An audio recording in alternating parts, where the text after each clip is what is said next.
खुलुमबाय बड'लेटेस्ट आपडेटआव बयखौबो बरायबाय रादाबखौ फरायदों आं प्रमद खाख्लारिया।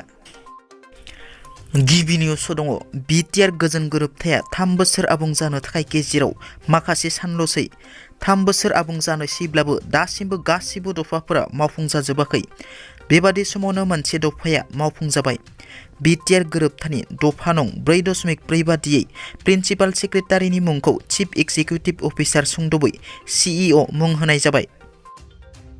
दासान्दि केएलअनि चिफ आरो माखासे केडारफोरा भारत सरकारजों गोजोन सावरायनो ओंखारबोनाया खौरां बिजोङाव मोनसे ट्रेन्डिं आयदा जानानै दं।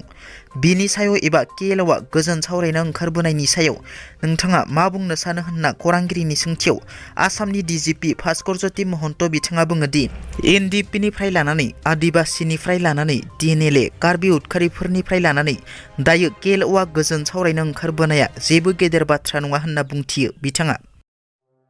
बर' बिजों फरायसालिनि इयुना बबे लामाजों? थारैनो बर' बिजोंनि फरायसालिफोरा मोनफानि उनाव मोनफा थैलांनो हमगासिनो नामा?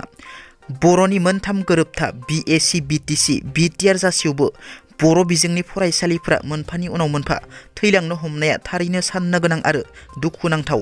ना सरकारानो बर' बिजोंखौ फोथैनो थांखि लायो नामा? रायजो राजानि गोसोआव सोंथि। बेबादिनो चिरां जिल्लानि सिङाव थानाय सलबारि कलबारि दैमालो गेजेर बर' बिजों फरायसालिया 1986 मायथाइयाव गायसनजादोंमोनब्लाबो दासिमबो आसाम आरो बिटिआर सरकारनि नोजोराव गोग्लैयाखै। जायनि थाखाय फोरोंगिरिनि आंखाल आरो फरायसालिनि थिं आरो इन्जुरफोरा गब्लं गिजिजों अखा बांखा सिजानानै फरायसालि आरो फोरोंगिरिफोरा खस्थ'यै थाखु खालामगासिनो दङ। बेनिखायनो फरायसालिनि सामलाय आफादनि आफादगिरिया बे फरायसालिखौ नायसननो आसाम आरो बिटिआर सरकारखौ खावलायदों। क'क्राझार रुपनाथ ब्रह्म सिभिल देहा फाहामसालिखौ क'क्राझार मेडिकेल कलेजजों सरजाबनाय जासिगोन नामा?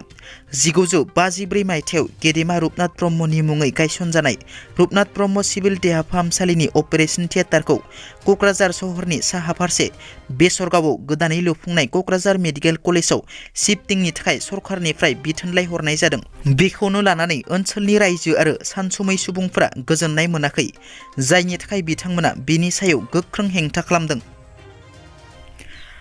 कन्ट्रभार्सिनि रानि मुङै मिथिजानाय फावखुंग्रि राखि सावन्तखौ मुम्बाइनि आम्बला पुलिसआ हमबाय।